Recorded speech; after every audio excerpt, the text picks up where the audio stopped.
My dear students, now we have to see about the methods of gene transfer. After rDNA is generated, the rDNA should be introduced into the host cell. There are several methods followed in order to introduce recombinant vector or recombinant DNA.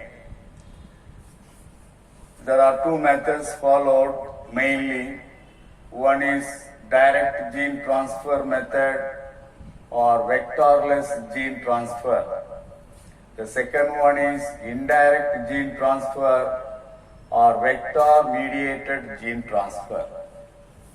First one, direct gene method, direct gene transfer method. In this method, the foreign gene of interest is delivered into the host plant without the help of vector. Vector is not necessary for this method, direct method. Without any vector, without the help of vector, the foreign gene or rDNA or segments of the DNA can be transferred into the host plant. That is direct method or vectorless gene transfer. In the direct method, there are subtypes given. One is chemical mediated gene transfer. Second one is microinjection method. Third one electroporation method. Fourth one liposome mediated method. And fifth one biolistic method. The first one, chemical mediated gene transfer. By using some chemicals, it is possible to induce the DNA uptake into the plant cell. There are certain chemicals, say for example polyethylene glycol and dextran sulfate. Already we have studied polyethylene glycol in the plant tissue culture method, in the protoplast fusion. It is used as a fusogenic agent in order to fuse two protoplasts together. Now here also it is used as a medium, it's used as a chemical medium in order to transfer DNA into the plant cell, into other plant cell.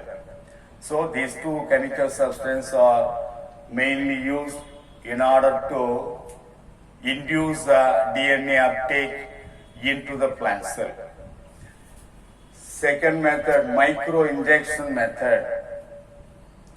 In the microinjection method, by using free tipped or fine tipped glass needle, it is possible to transfer DNA into another cell. By using fine tipped glass needle, the DNA is directly injected into the nucleus of other cell of the other plant. Or another method also it is followed. By using micropipette, the DNA is directly transformed into the plant cell. So anyone you can use in order to transfer DNA. One is fine tipped glass needle, another one micropipette. The next method is electroporation method.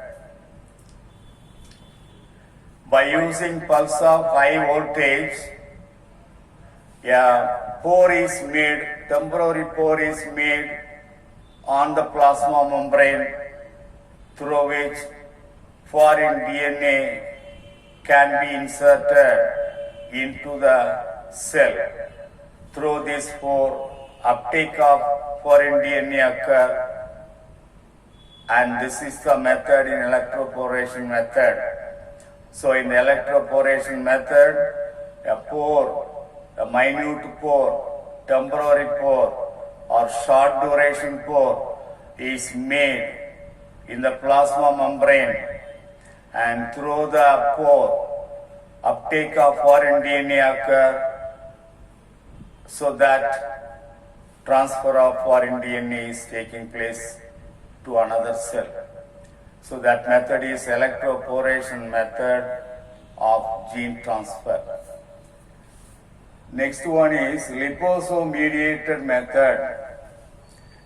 What is liposome? Liposome is an artificial phospholipid spherical vesicle having one or more lipid bilayer. Liposome is an artificial phospholipid spherical vesicle consisting of 2 or 3 lipid bilayer. It can be prepared by disrupting biological membrane. Liposome can be used as a vehicle to transport nutrients or pharmaceutical drugs, or foreign DNA also can be transferred.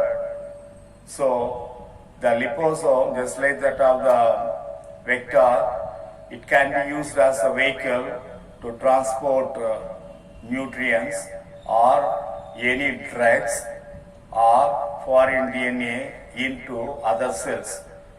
These artificial phospholipid vesicles are useful in gene transfer. The gene or DNA is transferred from liposome into vacuole of the plant cell. The liposome will take the foreign DNA and move into the cell through cell membrane by a process called endocytosis. Endocytosis is a process through which active transport of materials takes place, molecules takes place into the cell from outside by engulfing it with its membrane. So that is endomitosis. When anything is transported inside the cell by engulfing the cell membrane, that process is called endocytosis. So it is a process of transporting molecules or materials from outside of the cell to inner side of the cell, that is called endocytosis.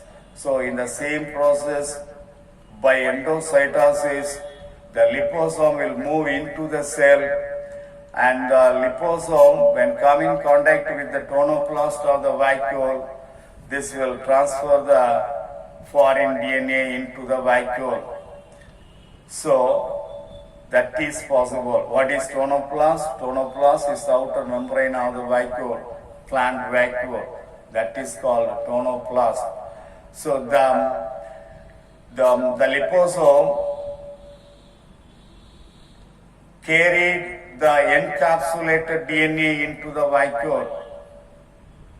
The liposome will carry the encapsulated, that is fully covered DNA into the vacuole. So this technique is advantageous because the liposome protects the introduced DNA from being damaged by the acid pH and protease enzyme present in the vacuole. A number of enzymes are there in the vacuole, and that will damage the DNA content. So that will be protected by the liposome. There is an outer covering, well protected covering is there. So totally the DNA is encapsulated. So the DNA, the transferred DNA cannot be damaged by acidic pH or protease. When the liposome and tonoplast of the vacuole fused together, automatically the DNA transfer takes place, and this process alone is referred as lipofaction. Lipofaction means when the liposome inside the cell come in contact with the tonoplast of the vacuole. I told you tonoplast is outer membrane of the vacuole. When the liposome and the vacuole tonoplast fused together, gene transfer takes place. That process is called liposuction. Right, come to the next process, biolistics. Biolistics, the foreign DNA is coated with minute gold or tungsten particles. In the biolistic method, first, the DNA particles are coated with minute gold or tungsten particles. These coated DNA particles are bombarded into the target tissue or cells by using a particle gun or gene gun or micro projectile gun or shotgun. So by using this gun, the coated DNA particles are delivered into the target tissues or cells. Then the bombarded cells or tissues are cultured on selected medium to regenerate plants from the cells. So that is the biolistic method. These are all collectively called direct gene transfer method or vectorless gene transfer method. Next, come to the indirect gene transfer or vector-mediated gene transfer. In the vector-mediated gene transfer is taking place by using vector, plasmid vector. When the gene transfer is mediated with the help of plasmid vector, it is called indirect or vector-mediated gene transfer. There are several vectors are used in order to transfer DNA or RDNA into other cells, into the host cells, but the most extensively used vector is TI plasmid. The TI plasmid is the plasmid of Agrobacterium tumefaciens. Already we have seen about the Agrobacterium tumefaciens. Agrobacterium tumefaciens is a soil bacterium. The Agrobacterium tumefacien causes crown gall disease or tumor disease in plants, in some of the dicot plants like cotton, tomato, brinjal, sunflower. When these plants are infected with Agrobacterium tumefaciens, automatically the Agrobacterium tumefacien will transfer TI plasmid. The TI plasmid is mainly responsible for this tumor disease or crown gall disease. The TI plasmid is large sized plasmid, tumor inducing plasmid, but a portion of it referred as tDNA, or it is called transfer DNA. tDNA is a part of the TI plasmid, and the tDNA is mainly used to transfer the foreign DNA. The tDNA along with TI plasmid is transferred to plant genome in the infected cells and cause plant tumors, crown gall disease. The tDNA alone is used to transfer the gene or DNA into other plasmids, other plants in which they infect. Since this bacterium, the Agrobacterium tumefacien, has the natural ability to transfer DNA segments by its plasmid into the genome of other plant, it is also known as the natural genetic engineering of plants, which is called the natural genetic engineering of the plants, Agrobacterium tumefacien. Because why? because the Agrobacterium tumefaciens has a natural ability to transfer DNA of its plasmid into the genome of other plant. That's why it is called the natural genetic engineering of plants.